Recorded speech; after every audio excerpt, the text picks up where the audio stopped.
after every job, we are required to create tech tickets. This is what the client will sign.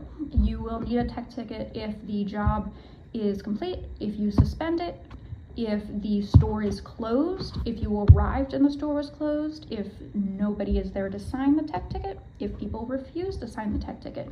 You will always need a ticket. If you go on site anywhere, if you add time to any job, a tech ticket is required. To do that, you need to make sure that your notes are added first. You need work performed notes from the day you're creating the tech ticket. Once you confirm that your notes are in there, you're going to click on reports. Here, you're going to select the day that you were on site and click create work order.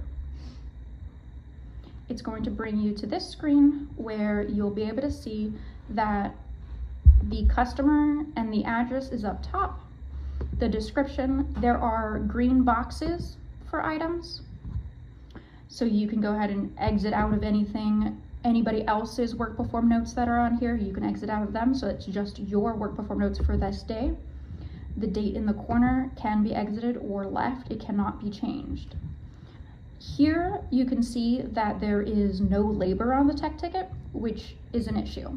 You need to add your labor before you get to this step so that the amount of time that you are on site reflects on the ticket for the store manager to sign. If you forgot to add your labor, we can return to work order and we can go into hours and we're going to add labor.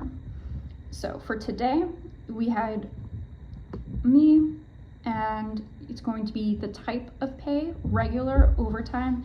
If this is an on-call call, you will click on call. We're going to do regular.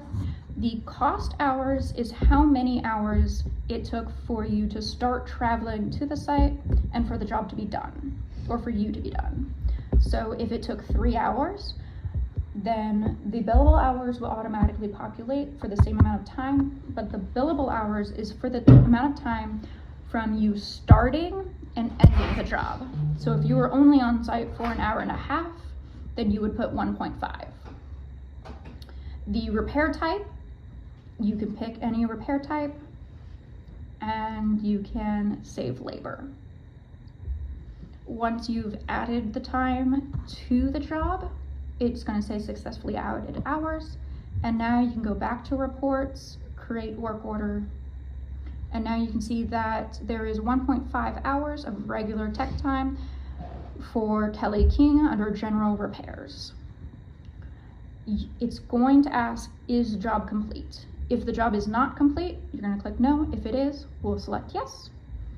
This is the customer's name, so you will add the manager's name first and last. Most of our clients require a last name. If the manager refuses a last name, that is what the comments are for.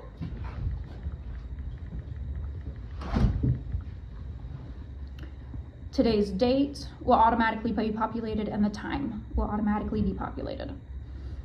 Now, if you come to over here where it says employee, your name will be added. The date and time will also be added. If you have any comments, you can add it there. Please remember that the client does receive a copy of this ticket and will see anything you add on here. Again, because there is no description, I will just exit out of that description. And once you are ready to go with signing it, you're going to click add signature, and the client will sign in this white box, and you'll click done. The signature will appear, and if you zoom in, you'll see this I accept terms of this agreement. You will click that, and then a tech ticket will be created. You can review your tech ticket under attachments. Once you click on it, you can see your created tech ticket here. If you are backdating a tech ticket, it's going to be the exact same steps. The only thing you will confirm is the date and time that you were on site if you need to change it. And you will need to exit out of the date up top of the ticket, because that date will be different from the date that you're saying you were on site. You can click into the date here and change it. It only allows you to create tickets up to a certain date in the past, and then the time. You'll be able to type into the time.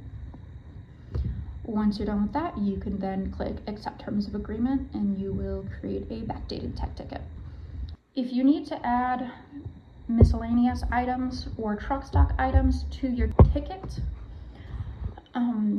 for example, the giant PMs will always require the bulbs replaced to be on the tech ticket.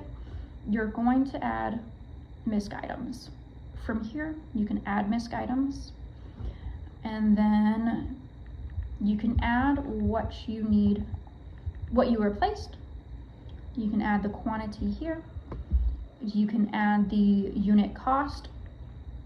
Again, this is all depends on how much the item cost. If you don't know how much the item cost, you can leave that blank. You can also leave the sell price blank, and then you can save. And that will be added to your tech ticket as well. As you can see now on our tech ticket, you can see that there was 3 heat lamps replaced, and it's going to add it to the parts description.